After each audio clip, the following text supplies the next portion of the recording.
नमस्कार दोस्तों, आज मैं आपको दो भाइयों की एक ऐसी कहानी सुनाने जा रहा हूं जिसे सुनकर आप भावुक हो जाएंगे। लेकिन उससे पहले मेरी आप सबसे एक विनती है कि आप हमारे चैनल को सब्सक्राइब जरूर कर लें। एक समय की बात है, एक गांव में मोहन और सोहन नाम के दो भाई रहते थे। उनके माता पिता कुछ समय पहले ही एक दुर्घटना में चल बसे थे। अब दोनों भाई ही एक दूसरे का सहारा थे। मोहन सोहन से बड़ा था, इसलिए मोहन अपने भाई की हर जरूरत पूरी करना अपनी जिम्मेदारी मानता था। मोहन चाहता था कि सोहन अच्छा पढ़ लिख कर नौकरी करे, इसलिए मोहन दिन रात मेहनत करके पैसे कमाता था और उन पैसों से सोहन की पढ़ाई का खर्चा उठाता था। मोहन एक कारखाने में काम करता था। कारखाने का काम खत्म करने के बाद वह चाय की दुकान भी चलाता था ताकि कुछ पैसे और कमा सके, जिससे मोहन की फीस और उसकी जरूरतें अच्छे से पूरी कर सके। मोहन सुबह जल्दी कारखाने जाता था, इसलिए वह जल्दी उठकर घर का सारा काम काज करता और दोनों के लिए खाना बनाकर रख देता ताकि सोहन को पढ़ने में कोई दिक्कत न आए। इस तरह दिन बीतते गए और सोहन की स्कूल की पढ़ाई पूरी हुई। अब उसने मोहन के सामने कॉलेज जाने की इच्छा जताई। मोहन के लिए कॉलेज की फीस भरना थोड़ा मुश्किल था, लेकिन फिर भी वह सोहन की बात मान गया ताकि उसकी पढ़ाई ना रुके। अब मोहन को और ज्यादा काम करना पड़ता था। मोहन रात को 12 बजे तक कारखाने और चाय की दुकान वाला काम खत्म करके घर आता और सुबह जल्दी 5 बजे निकल जाता। इस तरह समय गुजरा और सोहन ने अपनी कॉलेज की पढ़ाई जारी रखी। वह कॉलेज में अच्छे से पढ़ने लगा।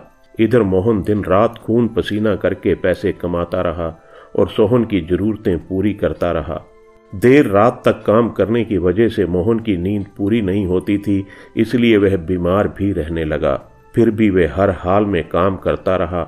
उसके मन में एक ही उम्मीद थी कि मोहन पढ़ लिख कर बड़ा आदमी बनेगा तो सब ठीक हो जाएगा और उसे इतना ज्यादा काम भी नहीं करना पड़ेगा। इसी तरह से 3 साल बीत गए। आज मोहन के कॉलेज की पढ़ाई पूरी हुई और आज उसके कॉलेज का परिणाम आने वाला था।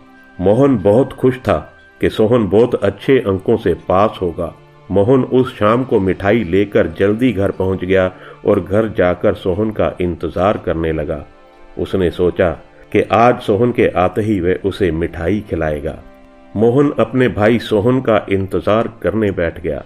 काफी समय बीत जाने के बाद भी सोहन घर नहीं लौटा। मोहन बार बार दरवाजे पर जाकर देखता। इस तरह रात के 11 बज गए, लेकिन सोहन नहीं आया। अब मोहन को घबराहट होने लगी, लेकिन फिर भी उसने खुद को संभाला और सोचने लगा, परिणाम अच्छा आया होगा, इसलिए दोस्तों के साथ पार्टी करने चला गया होगा। और देखो, इस सब में अपने भाई को ही भूल गया। जब और काफी समय बीतने के बाद भी सोहन नहीं आया तो मोहन को लगा कि कहीं उसके भाई को कुछ हो तो नहीं गया, और ये सोचकर वह डर गया। कुछ देर बाद कोई दरवाजे पर आया। अब मोहन ने राहत की सांस ली और कहा, चलो ये लड़का आ गया। उसने जाकर दरवाजा खोला और देखा कि कुछ पुलिस वाले आए हैं। मोहन डर के मारे कांपने लगा और पूछा कि आप लोग क्यों आए हो? मेरा भाई कहाँ है? वो ठीक तो है ना? इतने में एक पुलिस वाले के पीछे से सोहन निकला और मोहन के पैरों में पड़ गया।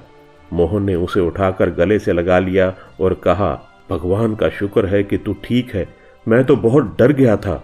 ये सुनकर एक पुलिस वाला कहता है, मोहन जी, आप बहुत भाग्यशाली हैं कि आपके पास सोहन जैसा भाई है। सोहन ने आज वो कर दिखाया है जो हर कोई नहीं कर पाता। इसने अपनी कॉलेज की पढ़ाई के साथ साथ पुलिस की भर्ती की तैयारी भी की थी और आज उसके परिणाम भी आए हैं। सोहन ने दोनों परीक्षाओं में बहुत अच्छे अंक प्राप्त किए हैं और कुछ दिन बाद इसकी ट्रेनिंग शुरू होगी और फिर पुलिस की नौकरी पक्की हो जाएगी। ये सुनकर सोहन बोला, भाग्यशाली तो मैं हूँ जिसने ऐसा भाई पाया है। इन्होंने मेरी हर जरूरत को पूरा किया है और उसके लिए कड़ी मेहनत की है, लेकिन अब समय आ गया है कि ये आराम करें और मैं इनकी हर जरूरत पूरी करूं। ये सुनकर मोहन की आंखों में खुशी के आंसू आ गए। दोनों भाई आपस में गले लगे। पुलिस वालों ने उन्हें बधाई दी और सबने मिलकर मिठाई खाई।